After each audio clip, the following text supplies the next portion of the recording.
സുഹൃത്തുക്കളെ, നിങ്ങൾ പ്രേമിച്ചിട്ടുണ്ടോ?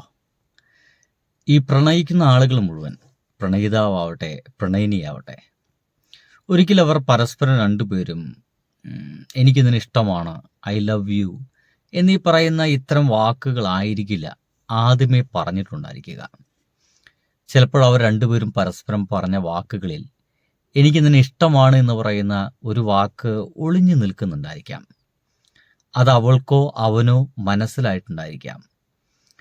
ആ കേട്ട വാക്കിന് പകരമായിട്ട് അല്ലെങ്കിൽ അതിന് മറുപടിയായിട്ട് അങ്ങോട്ട് എനിക്ക് നിങ്ങൾ ഇഷ്ടമാണ് എന്ന് പറയുന്നത് പോലും ഇതേ വാക്ക് തന്നെ ആവണമെന്നൊന്നുമില്ല. ഐ ലവ് യു ടു എന്നുള്ള വാക്ക് തന്നെ തിരിച്ചങ്ങോട്ടും പറയുമെന്ന് നിങ്ങൾ ആരും ധരിച്ചു പോകരുത്.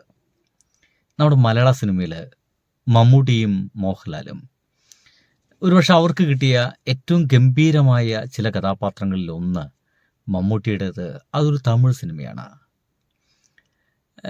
അതേസമയം മോഹൻലാലിൻ്റേത് ഒരു മലയാളം സിനിമ തന്നെയാണ്, ദേവാസുരം. ദേവാസുരം എന്ന് പറയുന്ന സിനിമയിൽ മോഹൻലാൽ അവതരിപ്പിക്കുന്ന ആ ഒരു ഫ്യൂഡൽ തെമ്മാടി കഥാപാത്രത്തെ അവസാന നിമിഷത്തിൽ പ്രണയിച്ചു പോകുന്നുണ്ട് ഭാനുമതി എന്ന് പറയുന്ന ആ പെൺകുട്ടി.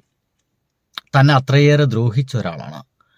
പക്ഷേ പ്രണയം തോന്നി അയാളെടുത്ത് അയാൾക്ക് വെട്ടേറ്റ് അവശനായി നിൽക്കുമ്പോൾ ഒരു സഹായം പോലെ പ്രണയ തരളിതമായിട്ടൊക്കെ വന്നു നിൽക്കുന്നുണ്ട് ഭാനുമതി.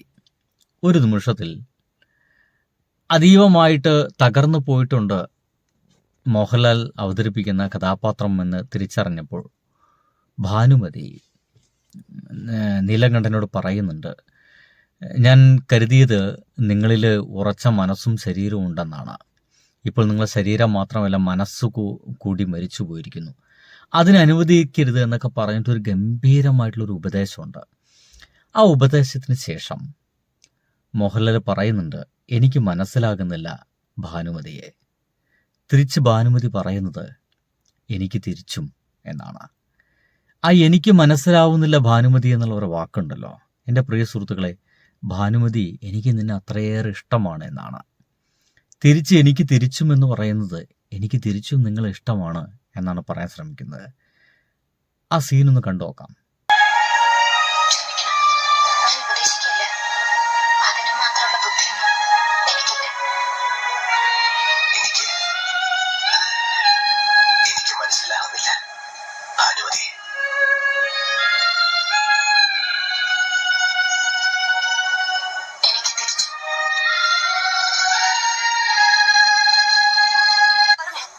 ഇതാണ് ഞാൻ പറഞ്ഞ ഒരു സീന് കേട്ടോ. നിങ്ങൾ അതൊന്നുകൂടി കാണുകയാണ്, നിങ്ങൾക്കത് മനസ്സിലാകും. അവിടെ കൃത്യമായിട്ടും ഭാനുമതിയോട് നീലകണ്ഠൻ പറയുന്നത് എനിക്കിതിന് ഇഷ്ടമാണ് എന്ന് തന്നെയാണ്. എനിക്ക് തിരിച്ചുമെന്ന് പറഞ്ഞ് തൻ്റെ മുഖത്ത് വന്ന നാണം നീലകണ്ഠൻ കാണാതിരിക്കാൻ വേണ്ടിയിട്ട് ആ തൂണിന് അപ്പുറത്തുള്ള ഇരുട്ടിലേക്ക് ചെറുതായിട്ടൊന്ന് മറഞ്ഞു പോകുന്നുണ്ട്. അതിനുശേഷം പിന്നെ നമ്മളെ കാണിച്ചിരുന്നത് ഒരു പുലർക്കാലമാണ്.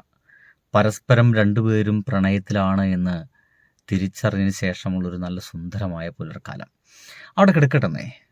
മമ്മൂക്കയുടെ ഒരു ഗംഭീര സിനിമയുണ്ട്, തമിഴ് സിനിമയാണ്, കണ്ടുകൊണ്ടേൻ. ആ ഒരു സിനിമയിൽ തനിക്ക് ഇഷ്ടപ്പെട്ട ഒരു പെൺകുട്ടിയാണ്, അല്ലെങ്കിൽ ഇദ്ദേഹത്തിന് ഇഷ്ടമാണ്, ആ കാല് തകർന്നു പോയ ആ ഒരു എക്സ് പട്ടാളക്കാരന് ഇഷ്ടമാണ് നമ്മുടെ ഐശ്വര്യ റായി അവതരിപ്പിക്കുന്ന കഥാപാത്രത്തെ.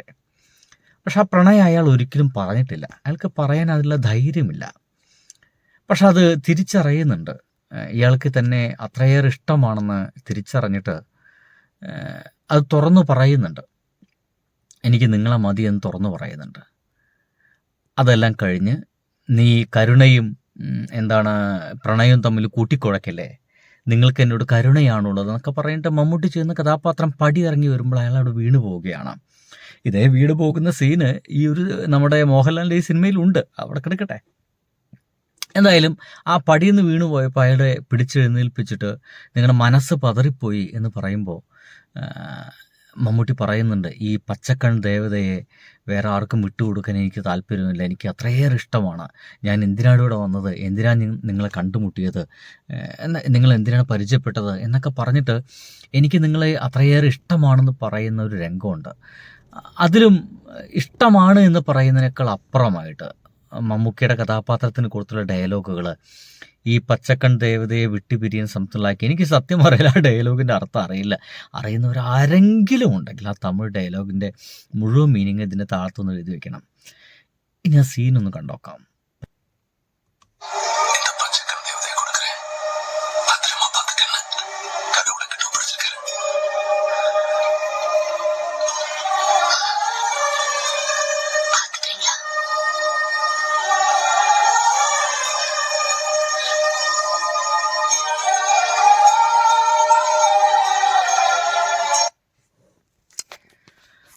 ഇതിൽ മമ്മൂട്ടി എന്ന് പറയുന്ന മനുഷ്യൻ്റെ ഒരു അഭിനയം ഉണ്ടല്ലോ, ഒരു രക്ഷയില്ല, ഒറ്റ രക്ഷയില്ല. ഈ ചങ്ങാതി ഐശ്വര്യയുടെ മുഖത്ത് തൊടാനുള്ള ആഗ്രഹമുണ്ട് എന്ന കൈ പിൻവലിക്കുന്നുണ്ട്. എത്ര ചുറ്റുപോകുള്ള ആളുകളുടെ ഇടയിലൊക്കെ വെച്ചിട്ട് ഇങ്ങനെ അഭിനയിക്കണ്ടോ? അപ്പം എൻ്റെ ചോദ്യം ഞാൻ വീണ്ടും ആവർത്തിക്കുന്നു, നിങ്ങൾ പ്രണയിച്ചിട്ടുണ്ടോ എങ്കിൽ നിങ്ങൾ എങ്ങനെയാണ് നിങ്ങൾ പ്രണയം അവരോട് അല്ലെങ്കിൽ അവളോട് അവരോട് അവനോട് പറഞ്ഞത്? ബൈ.